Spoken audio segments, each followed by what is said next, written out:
വഴുതനങ്ങ ചമ്മന്തിയുടെ റെസിപ്പിയാണ് ഉണ്ടാക്കുന്നത്. അതിന് ഒരു പാത്രം ചൂടാക്കാൻ വെച്ച് അതിലേക്ക് ആവശ്യത്തിന് എണ്ണ ഒഴിച്ച് കൊടുക്കുക. എണ്ണ ചൂടായതിന് ശേഷം അതിലേക്ക് 1/4 ടീസ്പൂൺ ജീരകം ഇട്ട് കൊടുക്കുക, ചെറിയ ജീരകം.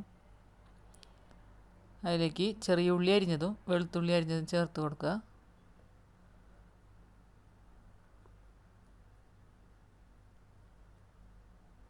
നന്നായിട്ട് ഇളക്കി കൊടുക്കുക. ഇതിലേക്ക് ചതച്ച മുളക് 1 ടീസ്പൂൺ ഇട്ട് കൊടുക്കുക.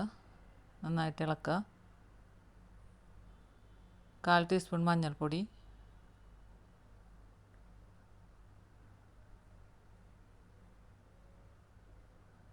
1 ടീസ്പൂൺ മല്ലിപ്പൊടി ഇട്ട് കൊടുത്ത് നന്നായിട്ട് ഇളക്കുക. പൊടികളുടെ എല്ലാം പച്ചമണം മാറിയതിന് ശേഷം 3 വഴുതനങ്ങ അരിഞ്ഞ് വെച്ചത് ഇട്ട് കൊടുക്കുക.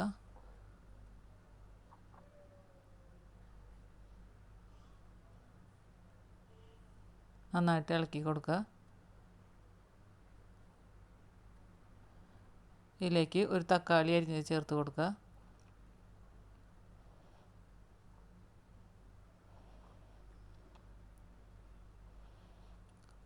പുളി, വാളംപുളി ചെറിയ പീസായിട്ട് ഇട്ട് കൊടുക്കുക.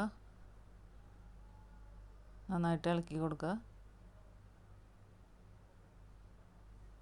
അതിന് ശേഷം അടച്ചു വെച്ച് വേവിക്കുക.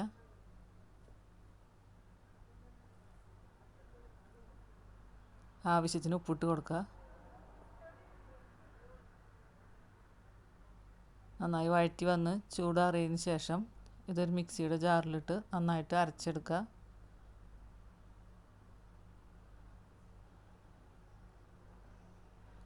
അതിന് ശേഷം ഒരു പാത്രത്തിൽ അല്പം എണ്ണ ഒഴിച്ച് എണ്ണ ചൂടാകുമ്പോൾ കടുകിട്ട്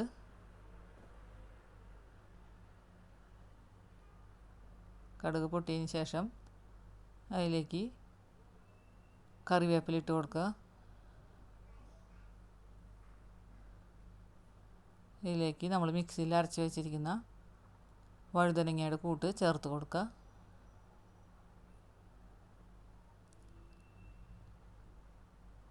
നന്നായിട്ട് മിക്സ് ചെയ്ത് കൊടുക്കുക.